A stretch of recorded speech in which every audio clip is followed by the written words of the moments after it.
A very senior Hells Angel in court today. Kevin Simonson, who was in strife for something that was in his plane luggage earlier this year. When you or I pack our carry-on, we make sure we have things like laptops and iPhones and noise-cancelling headphones, blah, blah, blah. Bikies take all those things, plus knuckledusters. Why would you need knuckledusters on a plane? You never know what you might come up against on a flight across Australia. I've had it with these snakes on this plane. Kevin Simonson, who was and maybe still is the president of the WA chapter of the HAMC, told a Perth court on Wednesday that he, and I quote, had no sinister intention whatsoever when he was pulled aside by security. His lawyer said the knuckleduster was purchased out of curiosity from a market. His client forgot it was in his bag and was as surprised as anyone when the X-ray machine picked it up. That's not mine. Kevin faced up to 3 years jail but got off with a $1,200 fine, which for the record was less than the price of his business class seat. Where was he flying to? Canberra, to meet members of his old army regiment. Simonson, we're told, used to be in the SAS, one of many Hells Angels who have served in uniform. You've got to remember this is a club which was formed by veterans of the Second World War and got a real shot in the arm after Vietnam. I love the smell of napalm in the morning.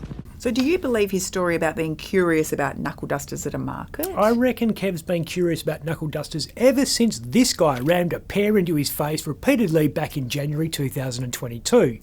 Professional cage fighter turned Zamel's jewellery ambassador Dayne Brajkovich used to be mates with Kevin. He was part of the Angels' small West Coast chapter, but they had a falling out, we're told, over Dayne's predilection for violence. Sir, I demand satisfaction. The person who told us about this was none other than Dayne himself, who stretched the definition of bikie code of silence to breaking point during an expansive tell-all newspaper series in 2023. Told us he and the club pres, that was Kevin, did not see eye to eye over the fact that Dayne was, and I quote, bashing all the prospects. One night, and this is in Dayne's words, he went to the clubhouse and took his favourite homemade steel knuckledusters to see if they still worked. Two Hells Angels, one a former SAS soldier, the other a professional cage fighter, squaring off. And Dayne won. Wasn't exactly the fairest of fights, and not just because of the knuckledusters. Kevin was on crutches at the time. I think my legs might be broken, but I'll try to stand up. Ah! Brajkovich was booted out of the club and he had a target on his back.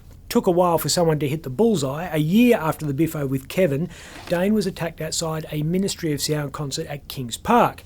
Cops came down on the gang like a ton of bricks. In January 2024, Kevin was charged with possession of rifle magazines in a shed on his property north of Perth. The mags were found in a chest rig, which is the vest you often see being worn by heroic soldiers like Jake Gyllenhaal and Bradley Cooper.